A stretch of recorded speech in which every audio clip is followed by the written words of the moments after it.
अस्सलाम वालेकुम students. Further हम लोग कंटिन्यू करेंगे विद लेक्चर नंबर 5।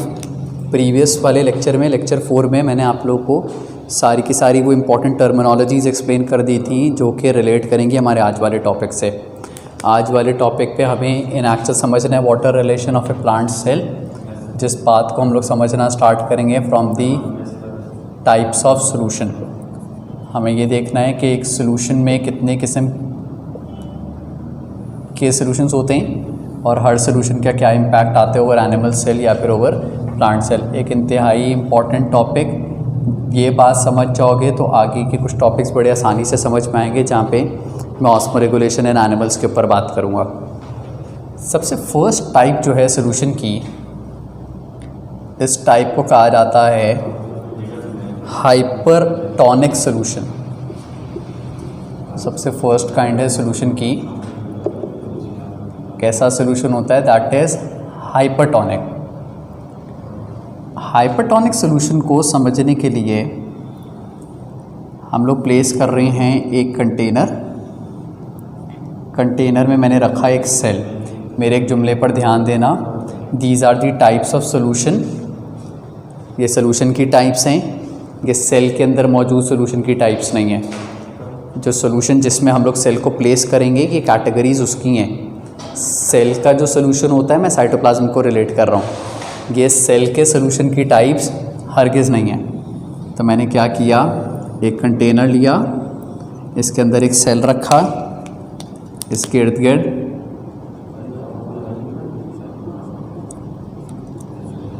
प्लेस किया सोल्यूशन। क्योंकि ये मैंने खुद से सोल्यूशन प्लेस किया, इसके पोटेंशियल्स मैं खुद सेट कर सकता हूँ। मैंने इस सोल्यूशन में इतना सॉल्यूट ऐड किया है कि इसका जो सॉल्यूट पोटेंशियल है ये मैंने कर दिया 10%। सॉल्यूट पोटेंशियल कितना करा है, 10%। अगली बात आप लोग बताओगे, जब सॉल्यूट पोटेंशियल 10% है तो वाटर पोटेंशियल कितना हो गया, तो वाटर पोटेंशियल हो गया 90%। कल ये बातें मैंने सिखाई थी। अब दूसरा जो सोल्यूशन है वो यहाँ सेल के अंदर मौजूद है, और ये टाइप इसकी नहीं है, ये टाइप इसकी है। सेल के सोल्यूशन की जो कॉन्सेंट्रेशंस है वो नेचर ने डेवलप की हुई है। तो यहाँ पर क्योंकि 95% तो साइटोप्लाज्म होता है, तो इसका जो वाटर पोटेंशियल है वो हो गया 95%, और इसका जो सॉल्यूट पोटेंशियल है वो हो गया 5%। कैसे पता, एक सेल के अंदर 95% साइटोप्लाज्म होता है और 5% साइटोप्लाज्मिक ऑर्गेनेलीज होते हैं। तो वो जो 5% साइटोप्लाज्मिक ऑर्गेनेलीज है ना, उसने उनका पोटेंशियल कर दिया 5, और रिमेनिंग जो बचेगा वो हो गया 95। मैंने कल सिखाया था, कॉन्सेंट्रेशन हमें पता होती है सॉल्यूट की, और वाटर का जो पोटेंशियल्स हैं वो हम लोग प्रिडिक्ट करते हैं। तो वाटर पोटेंशियल कितना हो गया, 95। अब होगा क्या, जब आप इस एक सेल को इस तरीके से इस सोल्यूशन के अंदर प्लेस कर दोगे, तो आप लोगों ने एक प्रैक्टिकल किया था प्लाज्मोलाइसिस, डी प्लाज्मोलाइसिस का।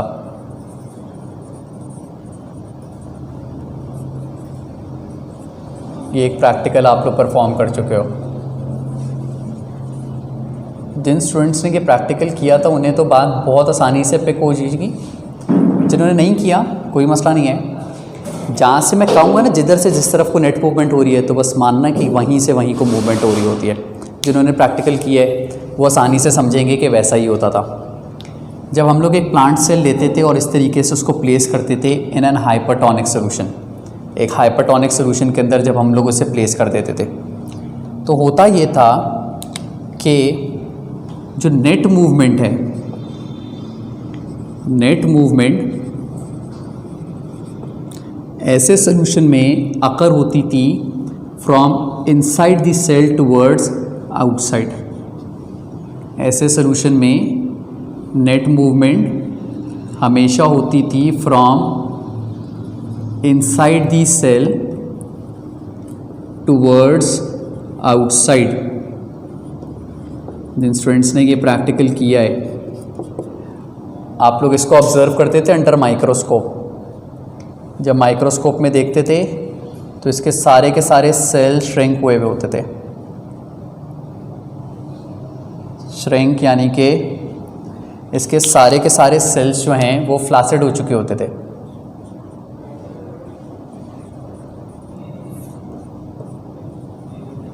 और फ्लासिड कब होंगे, श्रिंक कब होंगे? जैसे एक बलून है, आप बलून में हवा भरी, आपने बलून को पूरा स्वेल करा लिया, अब बलून को श्रिंक कर रहे हो। तो सोचना, जब बलून को श्रिंक किया तो जब बलून को श्रिंक किया, क्या जो नेट मूवमेंट एयर की है वो बलून के इनसाइड टू आउटसाइड है या आउटसाइड टू इनसाइड गई है? श्रिंक करने पर, साइज़ रिड्यूस करने पर।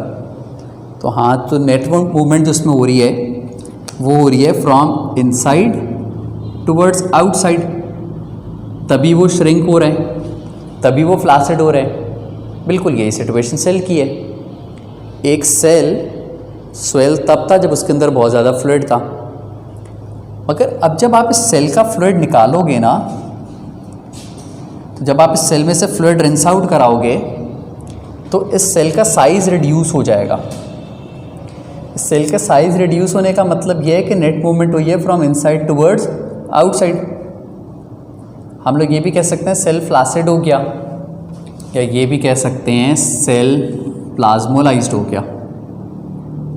प्लाज्मा ब्रेकडाउन हो गया। इसका वर्ड को ज़रा तोड़ो, plasmo is for plasma, lysis is for breakdown. तो सेल श्रिंक हो रहा है यानी सेल लाइस हो रहा है, क्योंकि नेट मूवमेंट जो हो रही है हाइपरटोनिक सोल्यूशन में वो हो रही है from inside the cell towards outside. ये कुछ और अहम बातों पर ध्यान देना। अगर मैं नेट मूवमेंट को एक्सप्लेन करूं वाटर पोटेंशियल के हिसाब से, टोटल नेट मूवमेंट नहीं, अब मैं आप लोग को बताने लगा वाटर पोटेंशियल की मूवमेंट। तो वाटर पोटेंशियल पहले देखो, वाटर जो नेट मूवमेंट हुई है वो ये from inside to outside. Inside water potential कितना है? 95%। आउटसाइड वाटर पोटेंशियल कितना है? 90। यानी वाटर पोटेंशियल के हिसाब से जो नेट मूवमेंट हुई है ये हुई है from higher water potential, higher water potential towards lower water potential. जो नेट मूवमेंट अकर हुई है वो हुई है from higher water potential towards lower water potential. जो लोग इस बात को नहीं समझ पाए दोबारा से ध्यान दो। नेट मूवमेंट हुई है from inside the cell towards outside. अंदर का वाटर पोटेंशियल बताओ, सेल के अंदर का 95, सेल के बाहर का 90। तो यहाँ से यहाँ मूवमेंट हुई है, इधर का वाटर पोटेंशियल 95 था, इधर का 90 था, तो नेट मूवमेंट हुई है वाटर पोटेंशियल की from higher water potential towards lower. Solute के हिसाब से देखो, यहाँ सॉल्यूट कितना है? 5%, यहाँ कितना है? 10, और मूवमेंट हो रही है फ्रॉम इनसाइड टूवर्ड्स आउटसाइड। तो सॉल्यूट पोटेंशियल पर अगर हम लोग मूवमेंट देखें ना, तो सॉल्यूट पोटेंशियल पर मूवमेंट हुई है from lower solute potential, from lower solute potential towards higher solute potential, from lower solute potential towards higher solute potential। कल मैंने एक बात कही थी, वाटर एंड सॉल्यूट हमेशा ऑपोजिटली ट्रैवल करते हैं। ज़रा देखो, वाटर जा रहा है हायर पोटेंशियल से लोअर पोटेंशियल, सॉल्यूट जा रहा है लोअर पोटेंशियल से हायर पोटेंशियल, मगर नेट मूवमेंट की डायरेक्शन एक ही होती है क्योंकि ये आपस में सोल्यूशन में होते हैं। तो फिलहाल जो नेट मूवमेंट अकर हुई है in an hypertonic solution, net movement occur हुई है from inside the cell towards outside. हमेशा ये ऐसे ही होता है, हाइपरटोनिक सोल्यूशन में नेट मूवमेंट हमेशा अकर होती है from inside the cell towards outside. अब हाइपरटोनिक सोल्यूशन होता क्या है?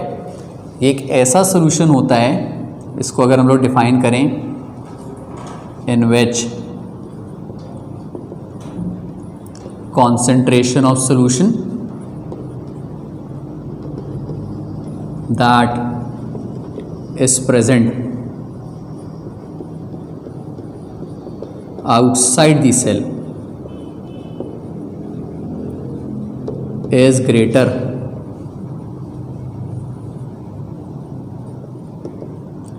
to the concentration of solution present inside the cell.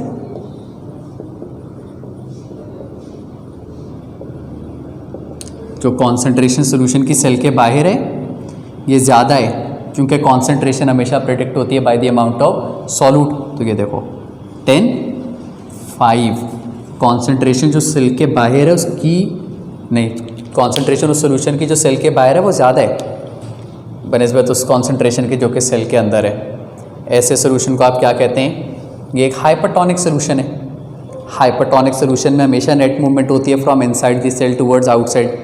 इस बात को रटो नहीं, बस ये याद रखो वाटर पोटेंशियल हमेशा ट्रैवल करता है from higher potential towards lower potential.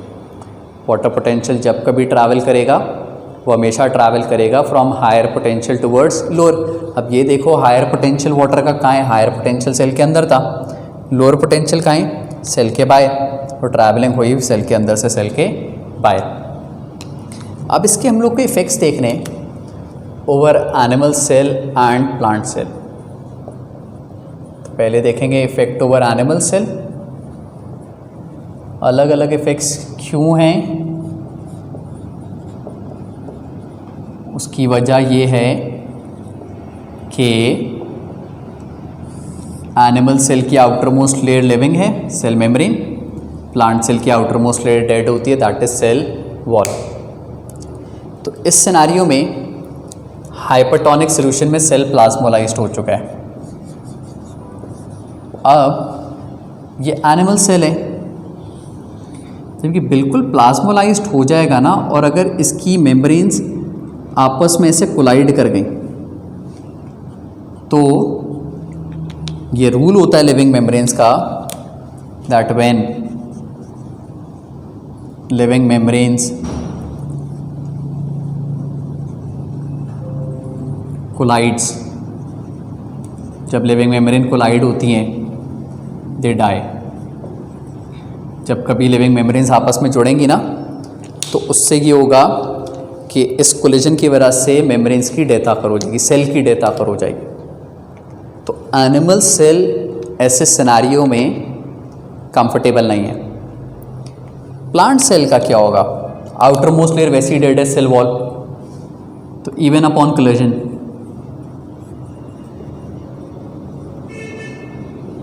The cell survives. क्यों सर्वाइव कर रहे हैं? सेल वॉल है ही ओरिजिनली डेड, आपस में रगड़ खाएगी भी, तो वो वाला रूल तो लिविंग मेम्ब्रेन्स पर है। प्लांट सेल क्या कर जाएगा? सर्वाइव। यानी अगर आप एक प्लांट सेल को कॉन्स्टेंटली प्लेस कर दो with in an hypertonic solution, आप उसको कॉन्स्टेंटली हाइपरटोनिक सोल्यूशन में रखे रखो, अगर वो पूरा कोलाइड कर भी गया प्लांट सेल सर्वाइव कर जाएगा। और अगर वो पूरा कोलाइड एनिमल मेम्ब्रेन के वक्त किया तो एनिमल सेल की डेथ हो जानी है। अब इस पूरी कोलिजन की नौबत नहीं आती। क्यों नहीं आती? कल मैंने आप लोगों को समझाया था, एक तरफ वो कॉन्सेंट्रेशन ज़्यादा है, दूसरी तरफ वो कॉन्सेंट्रेशन कम है। ट्रैवलिंग होना स्टार्ट तो हो गई, इनिशिएट तो हो गई ट्रैवलिंग, बट एक वक्त आता है जब इक्विलिब्रियम रिटेन हो जाता है। जब इक्विलिब्रियम रिटेन होता है तो नेट मूवमेंट क्या हो जाती है? ज़ीरो। भाई अभी तो इसलिए ट्रैवलिंग हो रही है क्योंकि कॉन्सेंट्रेशंस में डिफरेंसेस हैं, तभी ट्रैवलिंग आकर भी हो रही है। बट जब कॉन्सेंट्रेशंस में डिफरेंसेस ज़ीरो हो जाएंगे, जब इक्विलिब्रियम आ जाएगा, तब तो नेट मूवमेंट कहीं से भी कहीं को आकर होगी नहीं। बट मसला क्या है? एनिमल मेम्ब्रेन या एनिमल सेल ऐसे सोल्यूशन में इतना सेफर नहीं है। वेरस प्लांट सेल जो है अपनी सेल वॉल की वजह से एक सेफ एनवायरनमेंट के अंदर है, प्लांट सेल इफ़ेक्टिवली सर्वाइव करेगा। एनिमल सेल जो है वो इतना इफ़ेक्टिवली सर्वाइव नहीं करेगा। अब नेक्स्ट देखते हैं। नेक्स्ट जो सोल्यूशन मैं क्रिएट कर रहा हूँ वो इससे डिफरेंट कैटेगरी का सोल्यूशन होगा।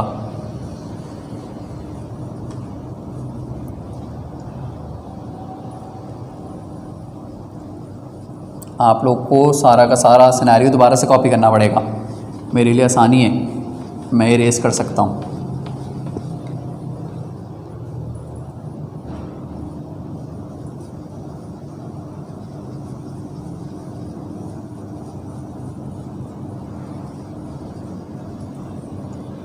अब जो सेकेंड कैटेगरी है सॉल्यूशन की,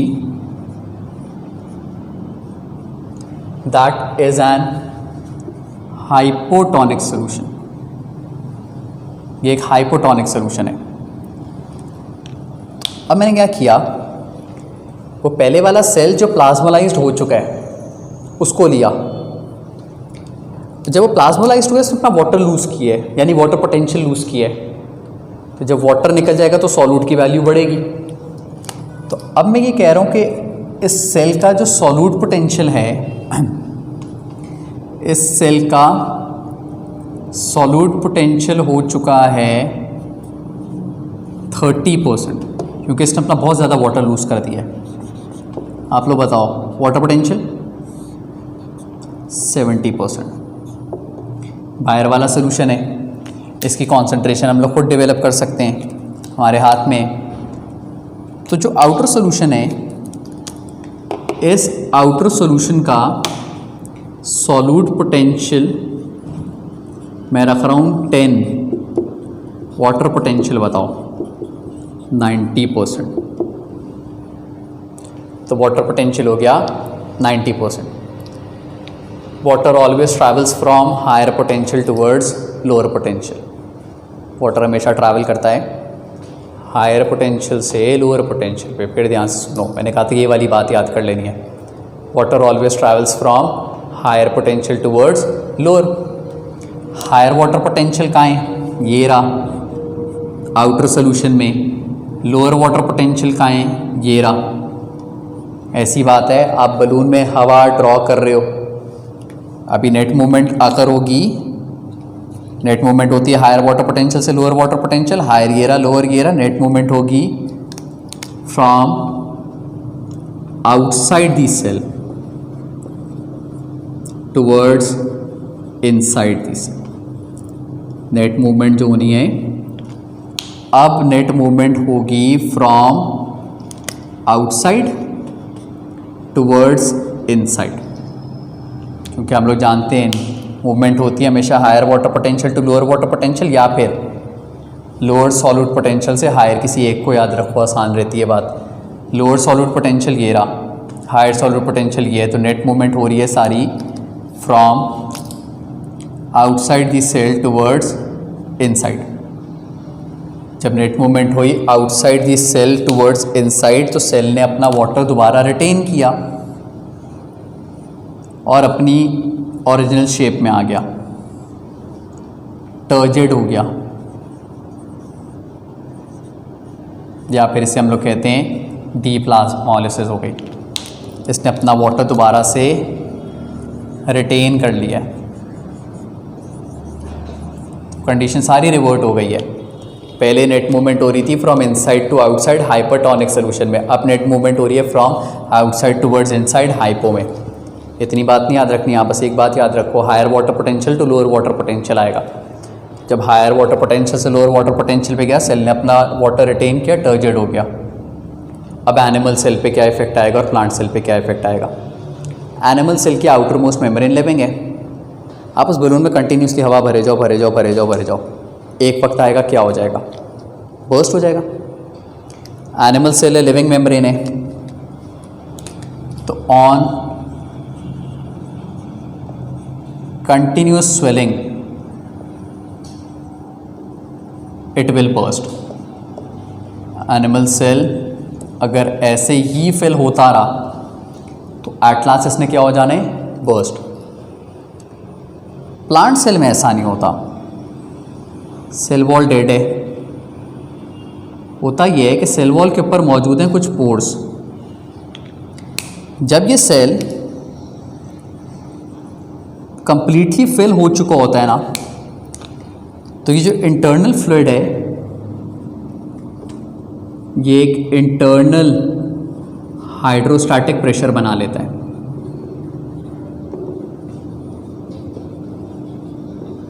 अंदर से एक एक्सेसिव हाइड्रोस्टैटिक प्रेशर क्रिएट हो जाता है। अब जब इंटरनल हाइड्रोस्टैटिक प्रेशर ग्रेटर होता है ना, वो ऐसे पोर्स के ऊपर रिएक्ट कर रहा होता है। तो जो बाहर से वाटर एंटर होना होता है वो एंटर ही नहीं हो पाता, क्योंकि आगे से उसको रेजिस्टेंस मिल रही है। तो जब आगे से रेजिस्टेंस मिल रही है तो होता क्या है, फर्दर वाटर एंटर नहीं होता और वो बर्स्ट होने वाली नौबत ही नहीं आती। फर्दर वाटर इनटेक हो नहीं सकता, क्यों? क्योंकि इंटरनल हाइड्रोस्टैटिक प्रेशर बहुत बढ़ चुका है। तो प्लांट सेल क्या होता है, इट कैन सर्वाइव। ये इसमें भी क्या कर जाएगा, सर्वाइव। तो एनिमल सेल ज़्यादा मसले में, क्योंकि अगर हाइपरटोनिक सोल्यूशन हुआ श्रिंक करके कोलिजन पे उसकी डेथ हो जानी है, अगर हाइपोटोनिक सोल्यूशन हुआ स्वेल होके बर्स्ट हो जाने पे मसला हो जाना है। तो in either of the scenarios animal cell जो है वो ख़तरे में है, मगर प्लांट सेल के पास एक बड़ी इफेक्टिव वॉल है। वो इफेक्टिव वॉल क्या करती है, उसको हाइपरटोनिक सोल्यूशन में भी सर्वाइव करवाती है और हाइपोटोनिक सोल्यूशन में भी सर्वाइव कराती है। तो फिर हम लोग को बड़े ध्यान से समझना पड़ेगा, जब एनिमल्स को हर किस्म के सोल्यूशन से ख़तरा है तो फिर एनिमल्स क्या ऐसी अडेप्टेशन करते हैं जिसमें वो सर्वाइव कर पाएंगे ड्यूरिंग सच एनवायरनमेंट्स। तीसरा जो सोल्यूशन होता है उसके ऊपर ज़्यादा बात नहीं करेंगे कि उसमें नेट मूवमेंट्स नहीं है। Third type is isotonic solution. Iso का मतलब होता है सेम, सेम का मतलब है इंटरनल और एक्सटर्नल कॉन्सेंट्रेशन एकदम सेम आ रही है। खुद ही सोच लो आप लोग, आसान सी बात है, जब दोनों एंड की कॉन्सेंट्रेशन सेम आ रही है नेट मूवमेंट क्या हो जाएगी, ज़ीरो। ना प्लाज्मोलाइसिस पे जाएगा ना डी प्लाज्मोलाइसिस पे, ना टर्जिड होगा तो ना ही फ्लासिड होगा, क्योंकि नेट मूवमेंट ही ज़ीरो हो गई है। तो आइसोटोनिक सोल्यूशन एक बड़ा कंफर्टेबल सोल्यूशन है, मगर बहुत रेयर है। ऐसा सोल्यूशन क्रिएट करना बड़ा मसला है कि ऐसा सोल्यूशन बनाओ जिसमें इंटरनल एक्सटर्नल कॉन्सेंट्रेशन एकदम इक्वलाइज आ रही हो, मुश्किल बात है। तो ये हैं जो टाइप्स ऑफ सोल्यूशंस, और इसके हम लोगों ने इफेक्ट्स देख लिए कि ये एनिमल सेल्स के ऊपर क्या अपने इफेक्ट्स रखते हैं और प्लांट सेल्स के ऊपर अपने क्या इफेक्ट्स रखते हैं। लेक्चर नंबर 6 में हम लोगों ने देखना osmoregulation in plants. Sir अभी वो लेक्चर कंडक्ट करेंगे लेक्चर नंबर 6 में, वो आपको बताएंगे what are the 4 categories of plants, और उन 4 कैटेगरीज में, वो 4 कैटेगरीज हैं जो प्लांट्स की, वो किस तरीके से अपना ऑस्मो रेगुलेशन मेंटेन कर रही हैं, यानी उनका हैबिटेट क्या है और वो प्लांट किस तरीके से उससे कोप अप करते हैं। So this was lecture number 5, जिसमें मैंने आप लोग को ऑस्मो रेगुलेशन के इंट्रोडक्टरी पार्ट कवर कर देने के बाद ये बता दिया कि किस किस किस्म के सोल्यूशन होते हैं और वो कैसे कैसे इफेक्ट्स रख रही होती हैं over animal cell and plant cell. इस लेक्चर को यहीं सम अप करते हैं, नेक्स्ट लेक्चर में कंटिन्यू करेंगे। क्लास ऑफ है, अल्लाह हाफ़िज़।